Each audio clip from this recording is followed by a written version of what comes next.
İyi günler. Ben Karışma Çocuk'tur. Hatırlarsanız böyle bir oyun yapmıştık ve tekstürü eklemiştik. Şöyle tekstürü eklemiştik. Şimdi ise burada bir şey vereceğiz. Ses efekti vereceğiz. Yani buradan her geçtiğinde şöyle her geçtiğinde bir ses çıkacak. Bunu yapmak için şöyle yapıyoruz. İlk başta klasörümüz burada. Şurayı alabilirsek şuraya bir obje koyacağız. Küp, çember, yani düzlem de olabilir. Düzlem koyuyorum ben. Şuradan bu sensörümüz. Buna her dokunduğunda ses çıkacak. Şöyle iyice bir yanaştırırsam iyidir.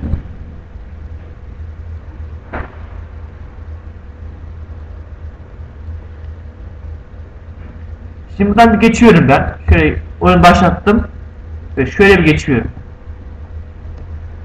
Geçiyorum şöyle. Geçemedi. Bir de bakarsak şöyle.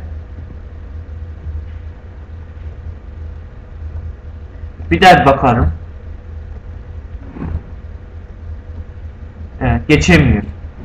Çünkü bu fizik özellikle statik olarak ayarlı. Bunu sensör olarak ayarlayacağız. Çünkü bu bizim bir sensörümüz. Bu sensör olacak. Bir daha başlatıyorum. Geçemedim, bir dakika. Şöyle bir daha başlattım. Gördüğünüz gibi içinden geçti. Ama hiçbir şey yapmadı. Ama ne yapacağını söylemedik. Yani müzik mi çalsın, ses mi çıksın? Ya ne yapsın? Ne yapmak istesin? Onu ayarlamadık. Onun için şöyle yapıyoruz. Buradan piyano şeysi seçili. Seçiliyken kasyon bölgesini ayarlıyoruz. Ve ondan sonra buradan ses diyoruz. Şöyle birleştirelim. Burada hiçbir ses yok. Bundan aç dersek burada bir yerde ses olacaktı. Ha işte bu da. Burada ses efekti var bende. Bunu alıyorum ben. Ses efekti. Oyunu bir daha çalıştırdığım anda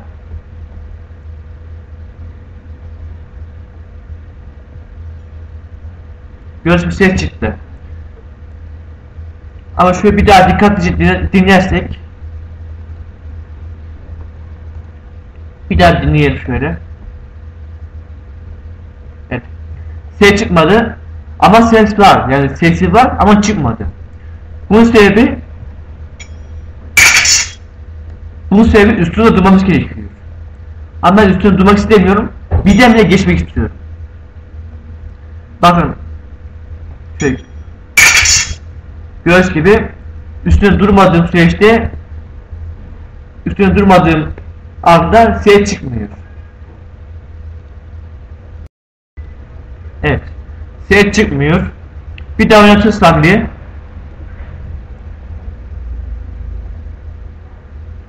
Şöyle baktık.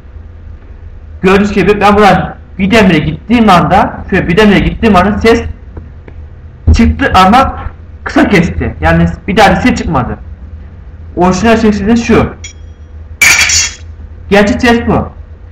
Demek ki bunu şöyle ayarlayacağız. Bunu bitiş zamanı ayarlayacağız. Bir daha oyuna başlayalım. Şöyle bir daha bakarsak bir. Şunu renkli yapalım da daha rahat. Şöyle. Yanlış yaptık. Tamam. Mavi. Evet. Şöyle bakarsak bir. Hop. Göz gibi ses çıktı.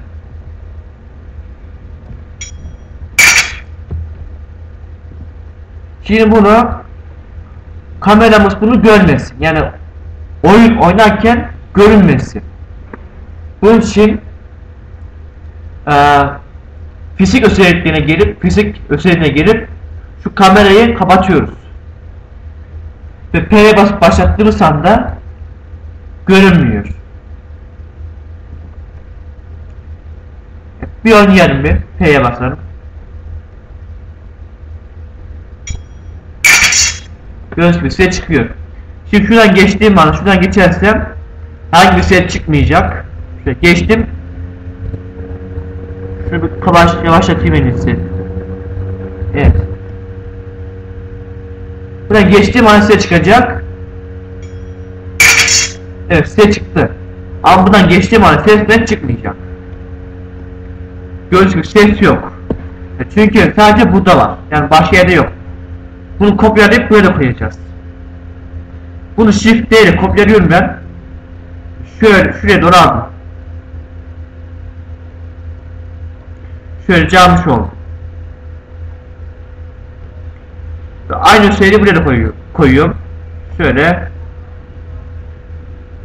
Buraya da koydum. Tamamdır. Şimdi bu hızını biraz yavaşlatayım. Şöyle 2 yapayım.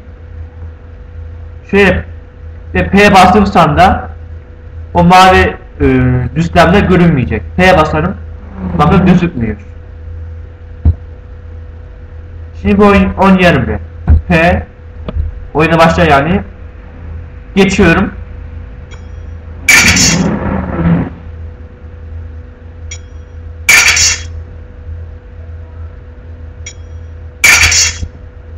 Evet. Gördüğünüz gibi çok basit bir işlem yapmış olduk. Bu üçü de ses efekti oluşturuyor.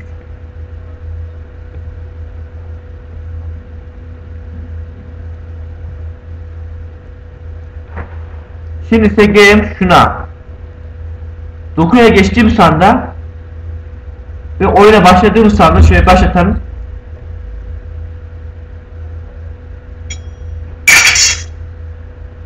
Buradaki şeyler bozuluyordu ama galiba bozulmuyor.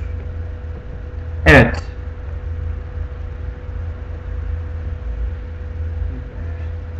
P'ye basalım bir daha. Şöyle bir oynayalım.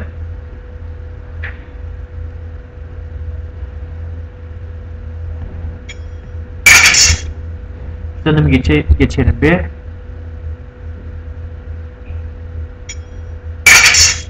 Düştük. Evet. Bu bölümde bu kadardı. Size iyi günler.